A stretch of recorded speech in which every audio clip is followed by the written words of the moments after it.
Hello everyone and welcome to my save of Hutan Pantai. So today I'm going to be giving you a quick yard tour of everything I have done so far in this map.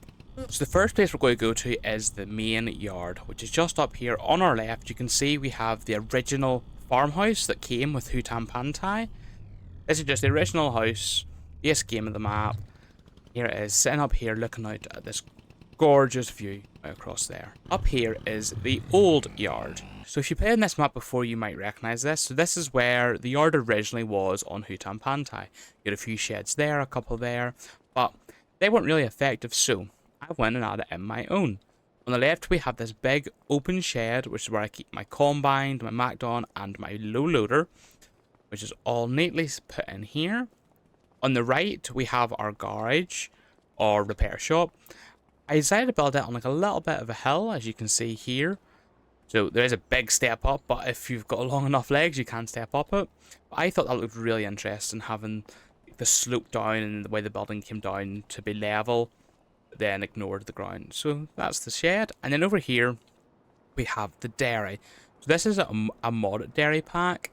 Actually, I originally had the dairy over in this section over here, because I used the hide objects mod to hide the building that was here because it was of no use.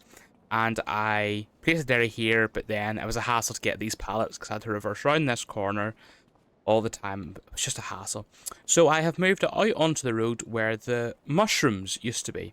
So this is where the mushrooms used to stay, and it's sitting here. As you can see here, we have got some goat's cheese. I am doing this map tour as part of the Just About rewards, and one of the questions that was, what is your most valuable or most successful product? For me, it's been the goat cheese. I sold goat cheese in October. I got 1.2 million. So that's definitely my most productive. If we come on over here, we've got this big shed here which holds my cultivator. And this cultivator is actually kind of nice. So it's actually a disc harrow and a mulcher. So it can do 2 in 1. And my seeder, I use the Lemken Solitaire 12. Because it's such a nice width, and the horsepower requirements on it is very low. And then we have our fertilizer spreader, our baler, and our mowers. Now, this shed's cool because if you come back here, you can actually lower this back wall.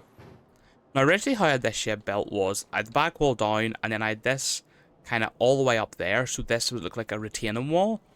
But then I decided I would close it up and just add it up, and the baler is caught. Well, isn't that just delightful?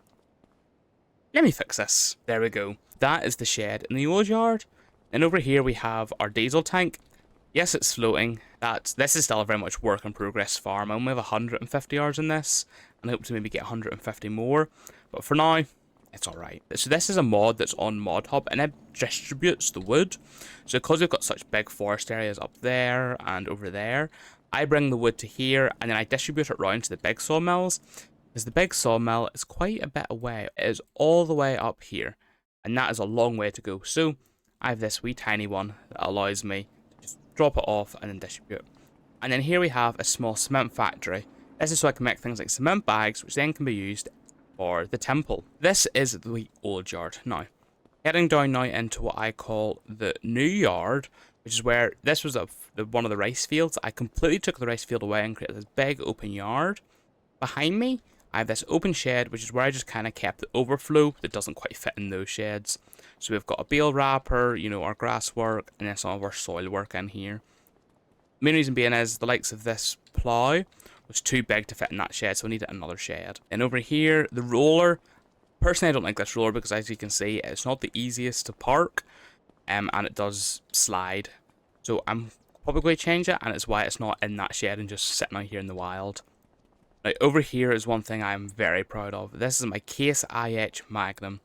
First big tractor I ever bought on this save, and it's very dirty because it does a lot of work. It just spread lime in nearly all of our fields. I personally love this tractor. And then over here we have our small kiosk. I did a wee bit of ground terraforming, a wee bit of a rock path. If someone comes up and says, oh, I need to go get eggs, or I need to go get goat's milk, goat's cheese even, and then they can just come up here and they can buy it from this wee window. And it's also handy because I can just drive through here with the tractor and trailer to sell the stuff. But as you can see, we currently have nothing on sale. Everything's all been bought up for this year, but new things will be coming soon. Now if we come over here, we have got these 3 sheds here. These are automatic storage sheds. This is like my general shed, so we've got fertilizer and our cement bags. Over here we've got our silage bales, straw bales, and grass bales. This is my food that I'm going to actually use. So everything I'm using will actually be kept in this one, and everything that's being sold is being kept in this one. That's what this is. Next then we move on to the bottom yard. So here we have 4 humongous mushroom huts. This is using a mod, I think it's like boosted mushrooms or something, that produces them really quickly. As you can see, we've got them stacked 3 high, and they're just very effective. And I love doing the mushrooms in farm sim because no requirements at all. These ones here automatically take their own water, so you just leave them over time and then come and sell them when the price is right. I removed this field up here and put down 3 greenhouses. Now these are also boosted greenhouses, so they produce water and produce at a much higher rate. As you can see, we've got loads here. So some of these feed the canning factory, so they make the kimchi, and then one just distributes to anything extra, and then this one here is just storing so we can sell the raw products. So that is everything we have in our main farm. If we fly up here, you can see it's quite a big farm. We'll look at, just while we're up here, we'll just look at some of the fields. So this is the big field here that I own, that I've expanded all the way up. And then I also own those, which originally was 2 fields, but I have expanded to be into 1. We go across and get bird's eye view. There's our wee truck. We'll come back down and get it. And I'll take you to the next location on the tour. Okay, so leaving the main yard, we can see here on our left, we have my goat pasture. Now this is using the bigger animal pens mod, which allows me to put in my own custom fence, and I like that because it means I can still use this field for grass, and it can also then be meadow grass for the goats. Okay, so down here at the goats, I have got a Massey Ferguson 675, and its job is simply just to keep pumping water to them. Because I have so many goats, I think I've like over 250 maybe in this pasture. They take a lot of water. This is constantly pumping water. This here little shack is a mod that allows you to distribute the goat's milk to the factory, and it just makes my life a lot easier because I do have so many goats. Just easier to set one of these up and have it distribute them. But yes, this is my massive field of goats, which I can still also use as a normal field, because up here at the top of the field we have these gates. Now this one is a bit sunken in, that's because the gates don't like to go up at an angle, but we have gates here. And then as you can see, this is one thing I actually really like. So there was trees that kind of came down around this wee mountain area, but I cut them all the way back and put the fence right the way up to the edge of the treaty line. Some might say, oh, but that's unrealistic, you wouldn't do that. It actually is, and I'm going to input a picture right here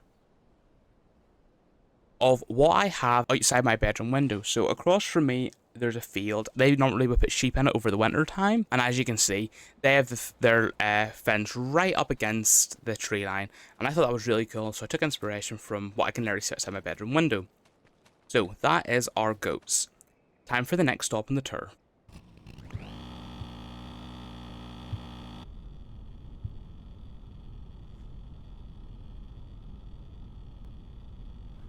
And here we have it, our very last stop on our tour of my save of Hutan Pantai, and it is the thing that I am most proud of, my cow shed. There's a slight glitch with it given that some of the cows are flying, but I'm just going to say they're magical cows and ignore that.